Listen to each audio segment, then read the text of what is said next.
the launch event of India's prestigious LVM-3 M4 Chandrayaan 3, the mission of ISRO to the moon. Real-time programs activated. Minus 25 seconds. L110 VSPP open. Minus 20 seconds. Minus 15.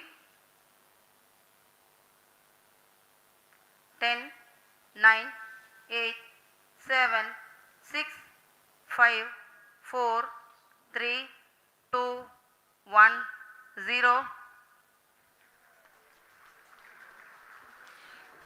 Plus 3 seconds. Lift off normal. P1 Here tracking. we have a majestic liftoff of LVM-3 tracking. M4 rocket carrying India's prestigious Chandrayaan 3 spacecraft. P2 tracking. प्रज्वलन और सफलतापूर्ण उत्थापन LVM-3 M4 rocket का।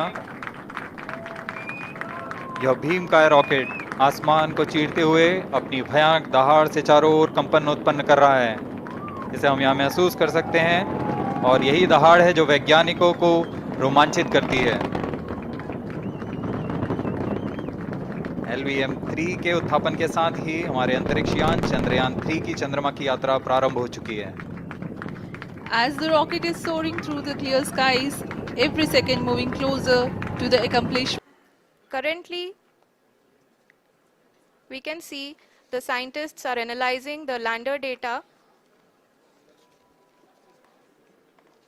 से just 800 metre की ऊंचाई पर vertically होगा। इस चरण को पूरा होने में लगभग 3 मिनट लगेंगे और इस चरण के पूरा होते ही लैंडर की वेलोसिटी लगभग शून्य हो जाएगी। जी हाँ, अब हम देख सकते हैं रफ ब्रेकिंग फेज की शुरुआत हो चुकी है।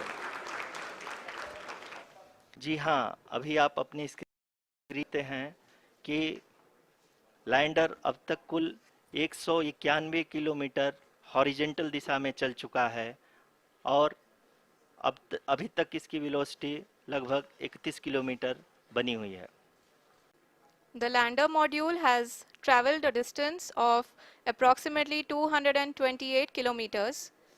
The complete downrange that will be traveled during this phase shall be near. Power descent की यह शुरुआत हम कह सकते हैं कि बहुत ही सटीक और सधी हुई है, जिसमें लैंडर अपने वेगमान को अनुमानित तरीके से घटा रहा है। जी आरुषि, चूंकि एएलएस एक्टिवेट किया जा चुका है, इसलिए ग्राउंड से कोई कमांडिंग नहीं की जा रही है। इस दौरान आपके स्क्रीन पे सारे डेटा इसरो के डीप स्पेस नेटवर्क से रियल टाइम में आ रहे हैं। जी हाँ, आप अपने स्क्रीन पे देख सकते हैं कि लैंडर मॉड्यूल जिसकी शुरुआत में वेलोसिटी 1680 मीटर पर सेकंड थी, लगभग 1150 मीटर पर सेकंड हो चुकी है, जो कि एक बहुत ही मैजेस्टिक शुरुआत कही जा सकती है इस रफ ब्रेकिंग फेज के लिए। यहाँ पे मैं आपको ये भी बताते चलूँ कि आप अपने स्क्रीन पे देख सकते हैं कि द लैंडर मॉड्यूल का आल्टीट्यूड धीरे धीरे अब कम होता हुआ दिख रहा है और जो कि एक्सपेक्टेड भी है। अभी हम बात करें करंट आल्टीट्यूड की, तो जो कि 28.6 किलोमीटर के आसपास है।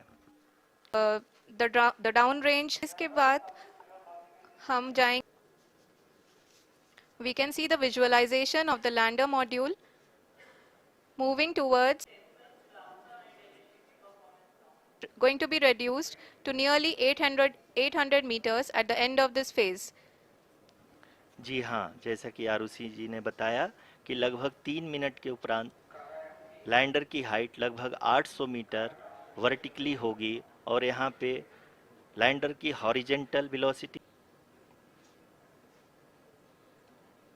पे देख सकते हैं कि लैंडर की ऊंचाई अब चंद्रमा के सतह से लगभग 3 किलोमीटर से कम हो चुकी है,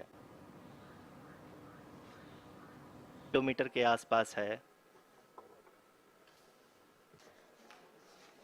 which is going to be the vertical descent phase or the local navigation phase.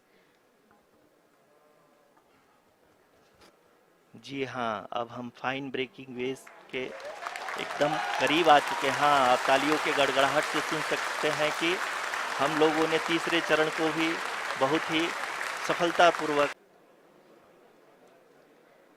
The altitude is being brought down from 800 जी, आप अपने स्क्रीन पे देख सकते हैं कि लैंडर का हाइट लगातार कम होता जा रहा है। इस समय हम लैंडिंग साइट के जस्ट ऊपर हैं और इस समय इसकी ऊंचाई लगभग 600 मीटर के आसपास है।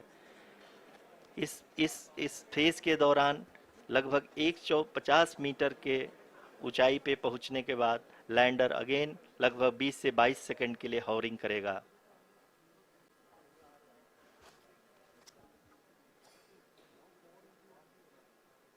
लगभग 150 मीटर की ऊंचाई पे हैं चंद्रमा के सतह से ध्यान से देखें तो एल्टीट्यूड पुनः कम होता जा रहा है। अभी हम लोग लगभग 135 मीटर की ऊंचाई पे हैं। लैंडर की ऊंचाई लगभग 65 मीटर के आस Shri Narendra Modi ji, who is here to encourage us, and he is critically looking at the visuals.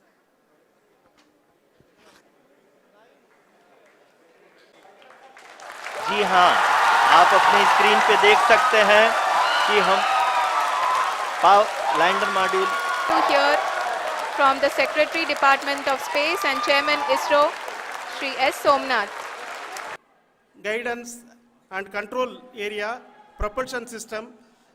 This area